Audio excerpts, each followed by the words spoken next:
Our primary children sing. Les enfants de la primaire chantent ces mots d'amour. Un jour, j'ai offert à Sœur Gong un petit médaillon. J'y ai fait graver les caractères suivants, point, point, point, point, point, point, trait. Ceux qui connaissent le code Morse reconnaîtront les lettres I, U. Mais ce message contenait un deuxième code, en mandarin, Ai, qui signifie aimer. Donc, après un double décodage, le message était « Je t'aime ». Suzanne, ma chérie, je t'aime. L'amour s'exprime dans de nombreuses langues. J'ai appris que la famille humaine parle 7168 langues vivantes. Dans l'Église, nous parlons 575 langues principales recensées, ainsi que de nombreux dialectes. Nous communiquons également nos intentions, nos inclinations et nos émotions par l'art, la musique, la danse, les symboles logiques et l'expression inter- et intrapersonnelle. Aujourd'hui, nous allons parler de 3 langages de l'amour de l'Évangile. Le langage de l'affection et de la révérence, le langage du service et du sacrifice et le langage de l'appartenance à l'alliance. Tout d'abord, le langage de l'Évangile, de l'affection et de la révérence. Avec affection et révérence, Sœur Gong a demandé aux enfants et aux jeunes « Comment savez-vous que vos parents et votre famille vous aiment ?»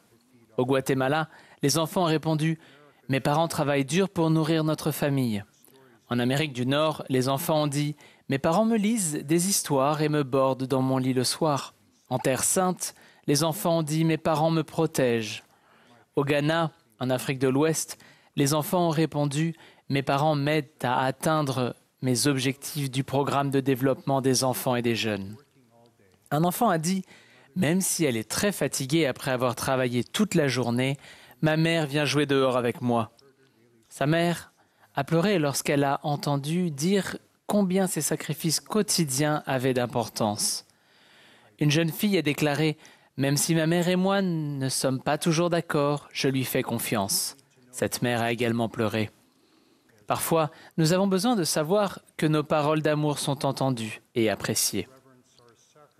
Avec affection et révérence, nos réunions de Sainte-Seine et autres sont centrées sur Jésus-Christ. Nous parlons avec révérence de l'expiation de Jésus-Christ qui est personnelle et concrète. Nous n'en parlons pas seulement de manière abstraite. Nous appelons l'Église rétablie de Jésus-Christ par son nom, l'Église de Jésus-Christ des saints des derniers jours.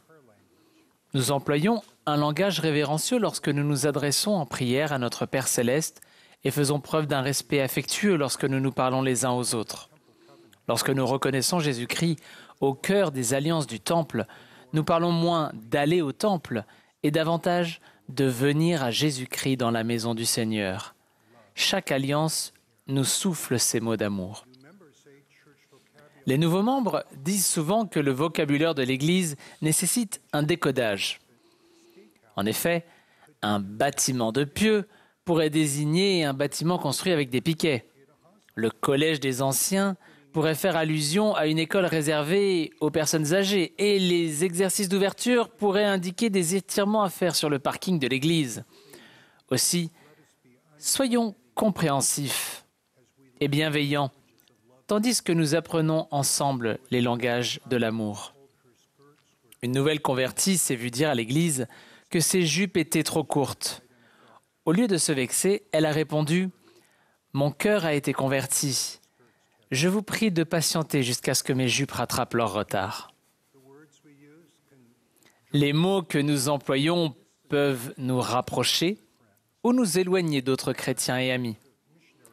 Parfois, nous parlons de l'œuvre missionnaire, de l'œuvre du Temple, de l'œuvre humanitaire et de l'œuvre d'entraide d'une manière pouvant laisser croire que nous pensons accomplir ces œuvres par nous-mêmes. Parlons toujours avec gratitude affectueuse et révérencieuse de l'œuvre et de la gloire de Dieu, ainsi que des mérites, de la miséricorde et de la grâce de Jésus-Christ et de son sacrifice expiatoire. Deuxièmement, le langage de l'évangile, du service et du sacrifice. Chaque semaine, lorsque nous sommes réunis à l'église pour sanctifier le jour du sabbat et nous en réjouir, nous pouvons exprimer notre engagement à respecter les alliances de la Sainte Seine, à Jésus-Christ et aux autres par le biais de nos appels, de la convivialité, de la sociabilité et du service. Lorsque je demande aux dirigeants locaux de l'Église ce qui les préoccupe, les frères aussi bien que les sœurs me répondent. Certains de nos membres n'acceptent pas d'appel dans l'Église. Les appels à servir le Seigneur et les autres membres de l'Église nous donnent l'occasion d'accroître notre compassion, nos talents et notre humilité. Lorsque nous sommes mis à part, nous pouvons recevoir l'inspiration du Seigneur pour édifier et fortifier les autres et nous-mêmes. Bien entendu, les circonstances et les phases changeantes de notre vie sont susceptibles d'affecter notre capacité à servir, mais espérons-le, jamais notre désir de le faire. Comme le roi Benjamin, disons, « Si j'avais, je donnerais » et offrons tout ce que nous pouvons. Dirigeants de pieux et de paroisses, faites votre part. Lorsque vous appelez des frères et des sœurs à servir dans l'Église du Seigneur et que vous les relevez de leur appel, faites-le avec dignité et inspiration. Aidez-les à se sentir appréciés et à savoir qu'ils peuvent avoir de la réussite. Consultez et écoutez les sœurs dirigeantes. Souvenons-nous, comme l'a enseigné le président Clark, que dans l'Église du Seigneur, nous servons à la place où nous sommes appelés à le faire, place que l'on ne brigue ni ne refuse. Lorsque Sir Gong et moi nous sommes mariés, David B. Yates nous a donné le conseil suivant. Ayez toujours un appel dans l'Église, surtout quand la vie devient chargée. Vous aurez besoin de ressentir l'amour du Seigneur pour les personnes que vous servez, ainsi que son amour pour vous lorsque vous servez. Je vous promets que nous ressentirons ces mots d'amour ici, là et partout ailleurs si nous acceptons l'appel de nos dirigeants à servir le Seigneur dans son Église, par son esprit et par nos alliances. L'Église rétablie du Seigneur sert de terreau à la croissance de la communauté de Sion. Lorsque nous adorons, servons, passons de bons moments et apprenons l'amour du Seigneur ensemble, nous nous ancrons les uns les autres dans son Évangile. Bien que nos opinions puissent diverger sur le plan politique ou social, nous trouvons l'harmonie en chantant ensemble dans le chœur de paroisse. Nous tissons des liens et luttons contre l'isolement lorsque nous servons régulièrement de tout cœur dans le foyer des uns et des autres.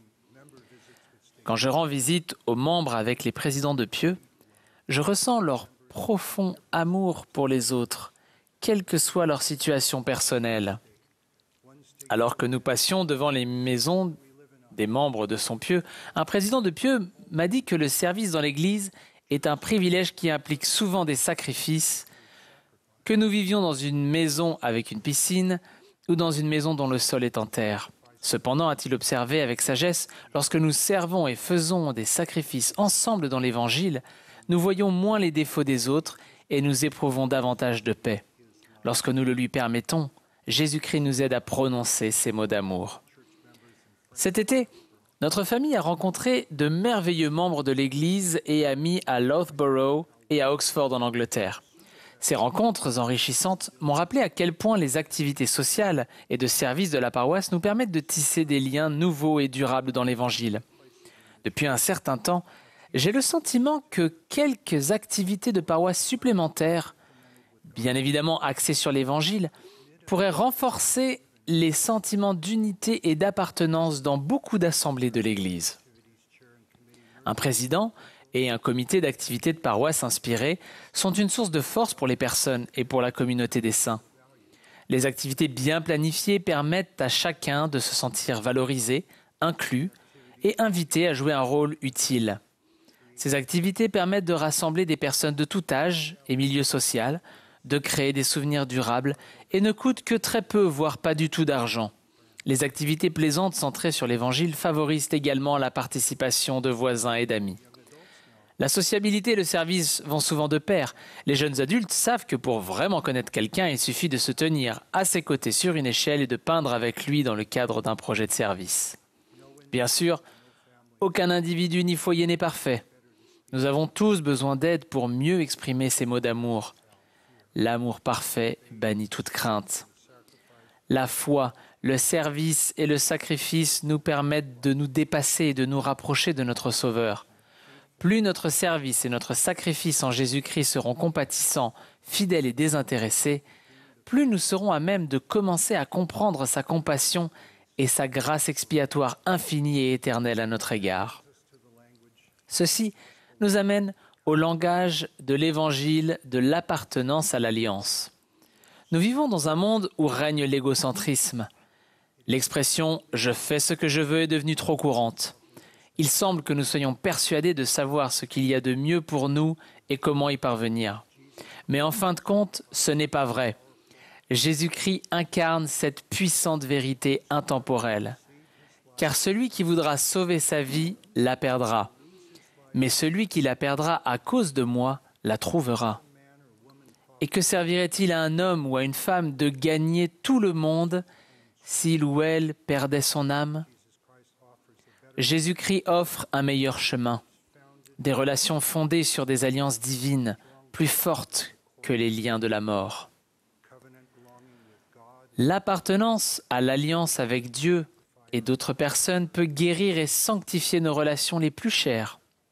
En réalité, il nous connaît mieux que nous nous connaissons nous-mêmes et il nous aime plus que nous ne nous aimons nous-mêmes. En vérité, si nous faisons alliance en offrant tout ce que nous sommes, nous pouvons transcender notre état actuel. Le pouvoir et la sagesse de Dieu nous apporteront toutes sortes de bonnes choses en son temps et à sa manière.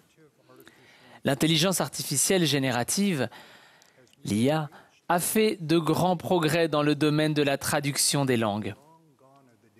Il est révolu le temps où, lorsque l'on demandait à un ordinateur de traduire l'expression « l'esprit est bien disposé, mais la chair est faible », on obtenait comme résultat « le vin est bon, mais la viande est gâtée ». La répétition d'exemples détaillés dans une langue permet à l'intelligence artificielle d'apprendre celle-ci avec plus d'efficacité que si on lui enseignait les règles de grammaire de la langue. De même, la répétition de nos propres expériences constitue sans doute le meilleur moyen spirituel d'apprendre les langages de l'Évangile que sont l'affection et la révérence, le service et le sacrifice et l'appartenance à l'alliance. Alors, où et comment Jésus-Christ vous exprime-t-il son amour? Où et comment entendez-vous ces mots d'amour?